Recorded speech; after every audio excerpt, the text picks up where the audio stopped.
Hello बच्चों, ये video आपके साइंस के chapter number 3 fibre to fabric की नेक्स्ट वीडियो है। इससे पहले की वीडियो में मैंने आपको पढ़ाया कि फाइबर क्या होते हैं और फैब्रिक क्या होते हैं, और फाइबर जो है वो हमें किन किन एनिमल्स के से मिलते हैं। अब इससे आगे की वीडियो में हम पढ़ेंगे फ्रॉम फाइबर टू उल, मतलब कि जो फाइबर हमें मिला था उससे उल कैसे बनता है उसके बारे में हम इस चैप्टर में पढ़ेंगे। For obtaining wool sheep are reared, their hair is cut and process into wool. मतलब यहाँ पे ये कहा जा रहा है कि जो उल है वो हमें जो शिप के जो हेयर्स होते हैं उनको कट करके मिलता है, उनकी कटिंग की जाती है और ये प्रोसेस आपकी रियरिंग कहलाती है। तो उस दौरान जो हेयर जो कट होता है उससे क्या मिलता है, उल मिलता है। और इससे आगे की चीज़, ये जो एक पूरा प्रोसेस है ये स्टेप बाय स्टेप होता है। तो आगे की जो स्टेप्स हैं उनको हम पढ़ते हैं। Let us learn about this process. तो आइए इस प्रोसेस के बारे में पढ़ते हैं। पहला जो प्रोसेस है वो है हमारा rearing and breeding of sheep. मतलब कि जो शिप है कैसे उसके हेयर की कटिंग की जाती है, उनकी कैसे ब्रीडिंग की जाती है, उसके बारे में हम पढ़ेंगे। If you travel to the hills in Jammu and Kashmir, Himachal Pradesh, Arunachal Pradesh, Uttaranchal and Sikkim, और द प्लेन्स और Haryana, Punjab, Rajasthan and Gujarat, you can see shepherd taking their hairs of sheep for grazing। तो अगर आप इन सभी जो भी एरियाज़ दिए हुए हैं, जो भी स्टेट्स हैं, अगर आप इन जगहों पे जाते हो या इनसे गुजरते हो तो आपको जो शिपर्ड क्या होते हैं, जो चरवाहे होते हैं, ठीक है, उनको कहते हैं। तो आपको चरवाहे दिख जाएंगे जो शिप होती हैं उनको घास चराते हुए। ग्रेजिंग माने होता है घास चराना, ठीक। तो आपको ऐसे चरवाहे उस जगह से गुजरते हुए आपको दिख जाएंगे जो शिप को पालते हैं। Sheep are herbivorous and prefer grass and leaves. तो जो शिप होती है वो क्या होती है, हार्बीवोरस होते हैं। और हार्बीवोरस क्या होते हैं, जो ग्रास ईटिंग एनिमल्स होते हैं उनको कहते हैं हार्बीवोरस। तो अब जब ये हार्बीवोरस है तो क्या खाएंगे, ग्रास और लीव्स ही खाएंगे। तो जो शिप है उनका जो फूड है वो क्या है, grass and leaves. Apart from grazing, sheep rears also feed them on a mixture of pulses, corn, jowar, oil cake and minerals। तो ऐसा नहीं है कि सिर्फ ग्रास ही ये खाते हैं, इसके अलावा भी इनको और भी न्यूट्रिएंट्स दिए जाते हैं जिससे कि इनके जो हेयर हैं वो और भी क्या हो, फ्लफ़ी हो, अच्छे हो, गुड क्वालिटी के हों। तो इसके लिए इनको क्या दिए जाते हैं, जो दालें वगैरह होती हैं, ज्वार होता है, कॉर्न होता है, ऑयल केक क्या होता है, जो आपके मस्टर्ड होते हैं, जो मस्टर्ड सीड्स होते हैं, तो जब उनसे तेल निकाले जाते हैं तो वो क्या होते हैं, जब उनको प्रेस करके ऑयल निकलता है तो उसके बाद एक मटेरियल लेफ़्ट होता है, ठीक। उस मटेरियल को, जो उसके कह लीजिए जो उसकी कवर होती है, उसको छोटे छोटे केक टाइप के बन जाते हैं, टुकड़ों में वो निकलते हैं और उन्हें ड्राई करके इनको शिप को खिलाया जाता है। तो उसमें भी काफ़ी मिनरल्स और विटामिन्स होते हैं जो कि शिप को अच्छी ग्रोथ के लिए हेल्प करते हैं। In winter sheep are kept indoors and feed on leaves, grain and dry fodder. और क्या होता है कि जब ठंडियाँ आती हैं तो ठंडियों में इनको घरों के अंदर रखा जाता है, ज़्यादा बाहर नहीं रखते क्योंकि फिर ठंडियों से इनको नुकसान पहुंच सकता है। और घर में ही इनको लीव्स, ग्रेन्स और जो भी ड्राई फोडर होते हैं वो सब उनको प्रोवाइड किए जाते हैं, खिलाए जाते हैं और इनका पालन पोषण किया जाता है। Sheep are reared in many parts of our country for wool, gives the names of some breeds of sheep reared in our country for producing wool। तो आपको पता है कि जो हमारी कंट्री है वहाँ पे अलग अलग जगहों पे शिप को रियर्ड किया जाता है, पाला जाता है, क्योंकि उससे हमें क्या प्राप्त हो सके, उल प्राप्त हो सके। तो यहाँ पे ये देखिए टेबल 3.1 दिया है जहाँ पे है कि some Indian breeds of sheep, मतलब जो अलग अलग प्रजातियाँ हैं शिप की, इंडियन शिप की, उसकी प्रजातियाँ दी गई हैं। यहाँ पे आपका ये देखिए नेम ऑफ ब्रिड्स है, फिर क्वालिटी ऑफ उल्स है, फिर स्टेट वेयर फाउंड है। तो यहाँ पे देखिए लोही है, रामपुर है, नाली है, भाकरवाल है और मारवाड़ी है और पठानवादी है। ठीक, तो ये सारे आपके क्या हैं, ब्रिड्स के नेम हैं। और यहाँ पे क्वालिटीज़ है, गुड क्वालिटी वुल है, ब्राउन फ्लेस है। तो ये सारे यहाँ पे इनके क्वालिटीज़ दी हुई हैं उल के, और यहाँ पे जिस स्टेट में ये पाए जाते हैं उनकी पूरी ये टेबल है। तो इसे आप एक थोड़ा नॉलेज के लिए इसको ध्यान में रख सकते हो। The quality and texture of the fibers obtained from them is also indicated in table। तो जो भी क्वालिटीज़ हैं उनके बेस पे इस टेबल में क्या किया गया, इनको इंडिकेट किया गया है। Certain breeds of sheep have thick coat of hair on their body which yields good quality wool in large quantities। तो कुछ जो शिप होते हैं, जो अच्छे ब्रीड के होते हैं, अच्छी नस्ल के होते हैं, उनके जो हेयर की जो कोट होती है, मतलब जो ऊपर उनके हेयर का जो पूरा एक कवर होता है, वो क्या होता है कि अच्छे क्वालिटी का होता है। और उससे जितना अच्छा शिप का ब्रीड होगा उसके बॉडी हेयर जो है उससे उतना ही अच्छे क्वालिटी का क्या मिलेगा, हमें उल मिलेगा। नेक्स्ट है हमारा, as mentioned earlier these sheep are selectively breed with one parent being a sheep of good breed. तो जैसा कि पहले ही इसमें बता दिया कि जो अच्छे क्वालिटी के शिप्स होते हैं, जो अच्छी नस्ल के होते हैं, उन्हीं का क्या होता है कि उन्हीं के जो हेयर से उनको सेलेक्ट करते हैं।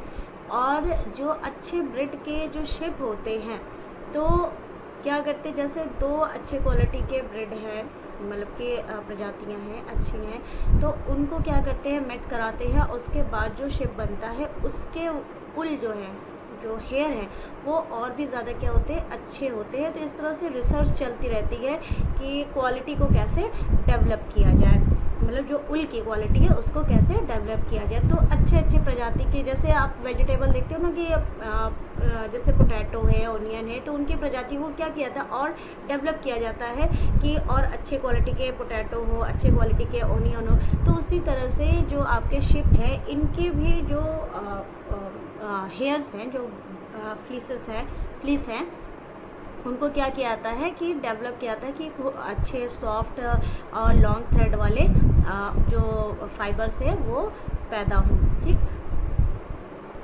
और जैसे ही अच्छी प्रजाति के जो शिप है वो डेवलप करा लिए जाते हैं, फिर उनको खूब अच्छे से उनका ग्रोथ कराया जाता है, उनको खिलाया पिलाया जाता है, उनका पालन पोषण किया जाता है। उसके बाद जब उनके जो हेयर्स है, जब वो ग्रोथ कर जाते हैं, तो उसे क्या करते हैं कि उन्हें सेव कर लिया जाता है, सेव करके और उससे उल पाया जाता है। Once the reared sheep have developed a thick growth of hair is shaved off for getting उल।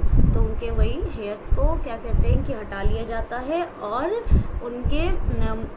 उनसे जो है उल प्राप्त किया जाता है। अब ये जो हेयर्स हैं, इनसे जब इनको हटाया जाता है तो ऐसा नहीं है कि इससे शिप को कोई परेशानी हो या उसको कोई पेन हो, ऐसा कुछ भी नहीं होता है। जैसे कि आपके जो हेयर्स होते हैं, जब आप उनको कटिंग कराते हो तो आपको कोई प्रॉब्लम नहीं होती है, वैसे ही सेम इनके भी हेयर्स होते हैं। तो ये एक तरह के क्या होते हैं, डेड होते हैं, तो इनमें कोई जान नहीं होती है, तो इसलिए इसकी वजह से इनको कोई प्रॉब्लम नहीं होती। अब हम यहाँ पे पढ़ेंगे प्रोसेसिंग फाइबर्स इनटू उल। अब जो हमें फाइबर मिल गया, जो कटिंग हुई उल के जो भी इसके हेयर्स थे, तो उनसे हमें क्या वो मिला, फाइबर मिला। और अब उससे एक उल कैसे तैयार होता है, उस प्रोसेस को हम पढ़ते हैं। The wool which is used for knitting sweaters or for weaving shawls is the finished product of a long process which involves the following steps। तो कैसे उल बनता है, फिर उससे कैसे स्वेटर बनाए जाते हैं, शॉल बनाए जाते हैं। तो ये जो स्वेटर और शॉल होते हैं, ये क्या होते हैं, पूरे तरीके से फिनिश्ड प्रोडक्ट होते हैं। जैसे कि एक प्रोसेस चला और हमें लास्ट में क्या मिला, तो जो लास्ट में मिल रहा है वो हमारा क्या है, स्वेटर, शॉल और जो भी उल से कपड़े बनते हैं, फैब्रिक्स बनते हैं, वो हमारा लास्ट स्टेप है। तो लेकिन वहाँ तक पहुँचने में, उल से एक फैब्रिक बनने में जो एक पूरा प्रोसेस है वो स्टेप बाय स्टेप है, और उस स्टेप को हम पढ़ते हैं। फर्स्ट स्टेप है आपका the fleece of the ship along with a thin layer of skin is removed from its body। तो फ्लीस आपको मैं फिर से यहाँ पे क्लियर कर दूँ, फ्लीस क्या है? फ्लीस है आपका वही जो हेयर है।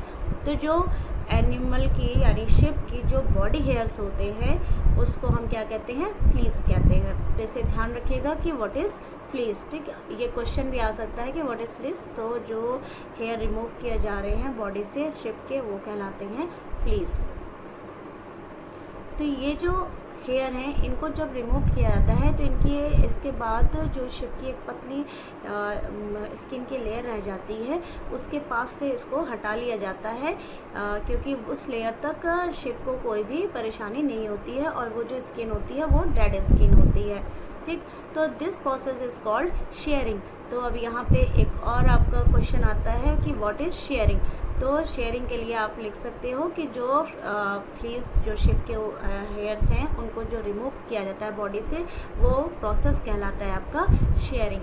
ठीक है, machines similar to those used by barbers are used to shave off hair. Usually hair are removed during the hot weather।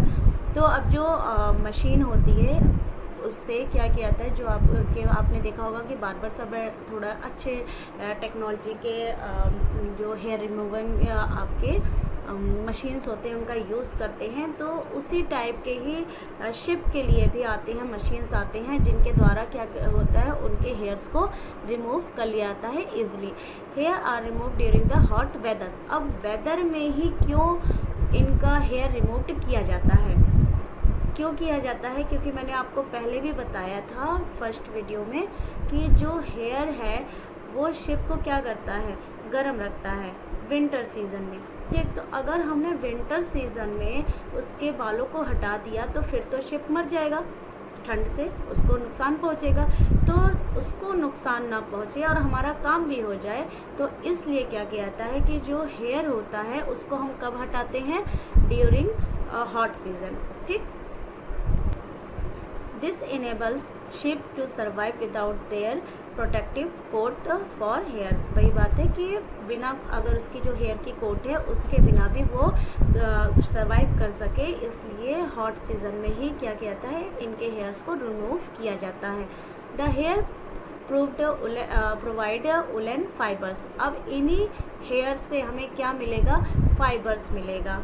ठीक, woollen fibres are then processed to obtain woollen yarn. अब ये जो उलन fibre हमें मिला है उनको क्या करते हैं? प्रोसेस्ड करके उलन यार्न बनाया जाता है। तो यहाँ पे आप देख सकते हो कि सबसे पहले हमें क्या मिला? सबसे पहले हमने निकाला जो हेयर था, हेयर से हमें क्या मिला? उलन फाइबर मिला। तो आप इसे एक मतलब सीरीज़ में भी आस्क कर सकते हो कि हेयर से हमें क्या मिला? उलन फाइबर मिला। उलन फाइबर से हमें क्या मिला? उलन यार्न मिला। ठीक, तो ये एक और स्टेप बनता है हेयर पे उलन फाइबर और woollen yarn. Shearing does not hurt the sheep just as it does not hurt when you get a haircut और your father shaves his beard. तो मैंने आपको पहले भी बताया कि जैसे कि जब शिप के हेयर्स को हटाया जाता है तो उससे कोई भी प्रॉब्लम नहीं होती है, जस्ट लाइक कि आप अपने हेयर की कटिंग कराते हो या फिर आपके फादर जो दाढ़ी को बनाते हैं तो उसमें भी उनको कोई प्रॉब्लम नहीं होती, आपकी हेयर कटिंग में भी कोई प्रॉब्लम नहीं होती है। तो वैसे ही शिप को भी उनके जो हेयर्स हैं उनको रिमूवलीज हैं उनको रिमूव करने में कोई प्रॉब्लम नहीं होती है। Do you know why the upper most layer of the skin is dead. तो आप क्यों जानते हो ऐसा क्यों नहीं होता है कि आपको पेन क्यों नहीं होती है? क्योंकि जो अपर मोस्ट लेयर होती है स्किन की वो क्या होती है?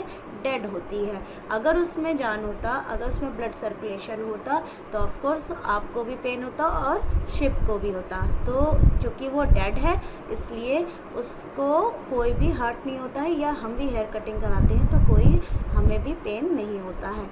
Also the hair of sheep growth again just as your hair does. वैसे ही जैसे आपके हेयर को कटिंग करते हैं तो कोई प्रॉब्लम नहीं होती। यहाँ पे मैं आपको ये देखिए शेयरिंग का जो कि शिप के क्या किए जा रहे हैं कि हेयर्स को रिमूव किया जा रहा है, उसकी एक आपको इमेज दिखा रही हूँ जिसमें बार्बर है और वो मशीन के द्वारा क्या कर रहा है, शिप के हेयर्स को रिमूव कर रहा है। तो ये तो हो गया सबसे फर्स्ट स्टेप शेयरिंग ए शिप, कि कैसे शिप के हेयर्स को निकाला जाता है। इसके बाद भी बहुत सारे अदर प्रोसेस हैं जिनके बारे में हम अपने नेक्स्ट वीडियो में डिस्कस करेंगे। जो हमारे अदर स्टेप्स हैं वो हमारे मैंने आपको फर्स्ट स्टेप बताया है। इसके अलावा अभी हमारे 5 स्टेप्स और बाकी हैं, तो नेक्स्ट वीडियो में उसको हम देखेंगे। और if you have any doubt you comment in my comment section. और चलते चलते फिर से अगर वीडियो अच्छी लगे तो लाइक और कमेंट करना ना भूलें। Okay bye.